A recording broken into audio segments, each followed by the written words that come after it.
भरतपुर थाना विवादर समाधान पर सरकार कसरत गोटे पटे विलंबित राति जाए खोद मुख्यमंत्री बैठक कर विचार विभागीय तदंत निर्देश देले आउ अन्य पटे पीड़िता तांको बापा और आर्मी मेजर सहित लोकसेवा भवन में आलोचना भी करिसेंती। न्याय पाई निर्भर प्रतिश्रुति देवा परे आश्वस्त होइछंती पीड़िता।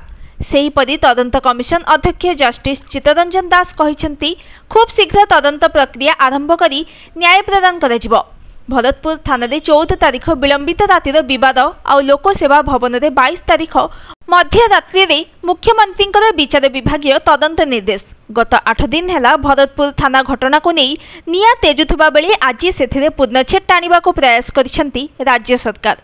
केन्दुझर फेरी गतकाली राति 12टा जाए उच्च स्तरीय बैठक करी विचार विभागीय तदंत निर्देश देइथिले मुख्यमंत्री मोहन चरण माझी। यह सहित क्राइमब्रांच तदंत हाइकोर्ट मॉनिटरिंग रे करिवे बोली बैठक रे निष्पत्ति होइथिला। आउ आज लोकसेवा भवन रे निजे मुख्यमंत्री पीड़िता तांको बापा आर्मी मेजर सहित किछि पूर्वतन सेना अधिकारी सहित आलोचना करिसेंती।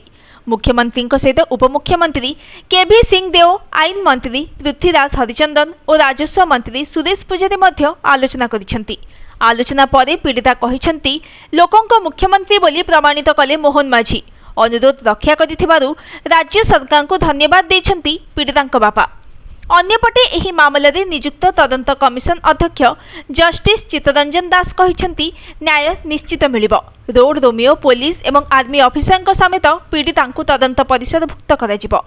आर्मी ऑफिसर विरोध में विशेष क्षेत्र बिना फौजदारी मामला मन रही बोली मध्य जस्टिस दास सूचना देछंती। 60 दिन कार्यकाल थिबा बेले सप्ताहक भितरे तदंत प्रक्रिया आरंभ हेबो बोली से कहिसेंती।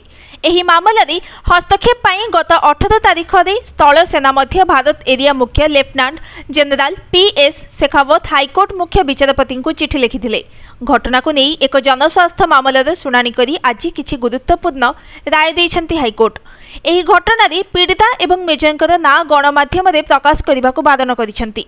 सेहीपरि विचार विभागीय तदंत निर्देश थिबारु क्राइमब्रांच तदंत को मॉनिटरिंग पाई मना करिसेंती हाईकोर्ट।